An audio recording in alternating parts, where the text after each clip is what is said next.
பார்த்தீங்கன்னா, சீவக சிந்தாமணியில எத்தனை இலம்பகங்கள் இருக்குன்னு கூட கேட்கலாம். மொத்தம் 13 இலம்பகங்கள் இருக்கு. இது கொஞ்சம் முக்கியமானது. ஷார்ட்கட்ல பார்க்கலாம் பாருங்க. சீவக சிந்தாமணி இதில பார்த்தீங்க அப்படின்னா, பொதுவாவே சீவக சிந்தாமணிக்கு மணநூல்னு ஒரு பேர் இருக்கு. சீவகனுக்கும் சிந்தாமணிக்கும் திருமணமாகும். திருமணம்னாலே மேரேஜ், மணநூல், மணம். ஓகே, நம்ம ஞாபகம் வச்சுக்கோங்க. ஸோ அப்போ கல்யாணத்தில் தொடங்கி உங்களுடைய வாழ்க்கை வந்து முக்தி அடைகிற வரைக்கும் போகும், ஞாபகம் வச்சுக்கோங்க. முக்தினா முக்தியுடைய நம்பர் 13.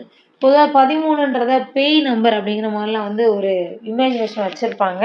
ஸோ முக்தி அடைகிறதுனா இறந்துறது கூட கம்பேர் பண்ணி ஞாபகம் வச்சுக்கோங்க. ஸோ இதுக்கான ஷார்ட்கட் பார்க்கலாம். முதல்ல என்னென்ன இலம்பகங்கள் இருக்குன்றத ஒரு ரீட் பண்ணிடலாம்.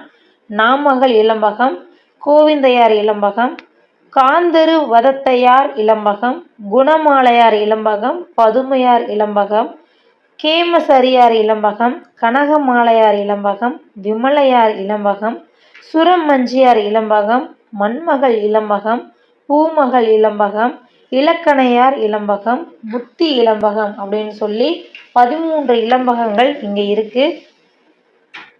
இதுக்கான ஷார்ட்கட் பாருங்க. ஃபர்ஸ்ட் ஒன் மகள் அப்படின்னு கொடுத்துருக்காங்களா. ஸோ ஒரு மகள் இருக்கிறாங்க. அந்த மகளுக்கும் கோவிந்த் அப்படிங்கிறவருக்கும் மேரேஜ் ஆகுது. யாருக்கும் மகளுக்கும் கோவிந்துக்கும் மேரேஜ் ஆகுது. ஸோ அந்த பெண்ணுடைய சிறப்பை பற்றி சொல்லணும் அப்படின்னு பார்த்தீங்கன்னா, அந்த பெண்ணுடைய கண் வந்து ரொம்ப காந்தம் மாதிரி இருக்கக்கூடிய ஒரு கண் அப்படின்னு ஞாபகம் வச்சுக்கோங்க. அடுத்தது பார்த்தீங்கன்னா வேற என்ன சொல்லலாம். ஒரு பெண்ணை பார்க்குறோம், முதல்ல ஃபிசிக்கல் அப்பியரன்ஸ், அதுக்கப்புறம் அவங்களுடைய கேரக்டரை வச்சு பார்ப்போம் இல்லையா. ஸோ இவங்களுடைய குணம் எப்படி இருக்குன்னு பாருங்கள். குணம் வந்து ரொம்ப பதுமையான ஒரு குணம். பதுமைன்ற வார்த்தையே பெண்ணுக்கு உரிய ஒரு வார்த்தை தான் சரியா. ரொம்ப பதுமையாக இருக்கிறாங்க அவங்க.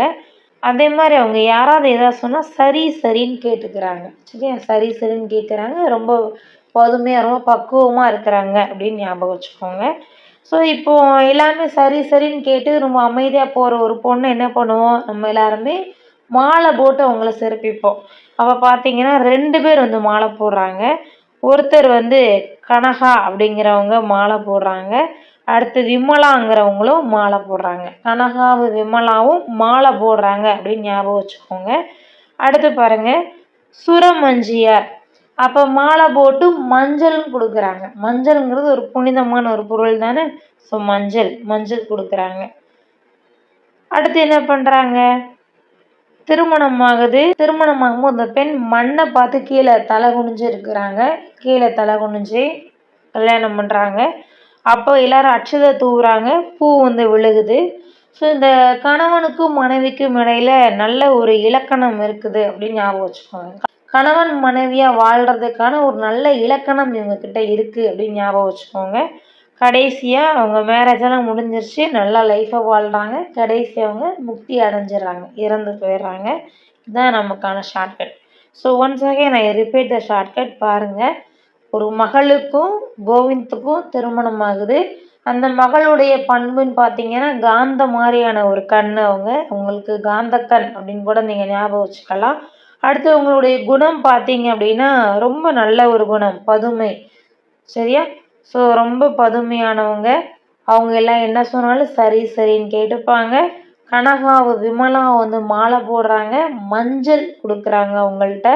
அடுத்து பார்த்தீங்கன்னா திருமணம் போது அந்த பொண்ணு வந்து மண்ணை பார்த்து தலையை கீழே குனிஞ்சுக்கிறாங்க. திருமணம் தாலியை கட்ட ஒரு டைம் அந்த மாதிரி கூட நீங்கள் ஞாபகம் வச்சுக்கலாம். தென் அந்த டைமில் அட்சதை தூவுவாங்க இல்லையா, பூ போடுறாங்க. கணவன் மனைவிக்கான இலக்கணமாக இவங்க வாழ்கிறத சொல்லியிருப்பாங்க. அடுத்ததாக இவங்க முக்தி அடைஞ்சிடுறாங்க. இதுதான் 13 இலம்பகத்துக்கான ஷார்ட்கட்டு. இதை விட்டுட்டு போகாதீங்க. கீழ்கண்டவற்றுள் எது சீவக சிந்தாமணியின் இலம்பகம் இல்லைன்னு கூட கொடுத்து கொஷின் கேட்கலாம், பார்த்து வச்சுக்கோங்க.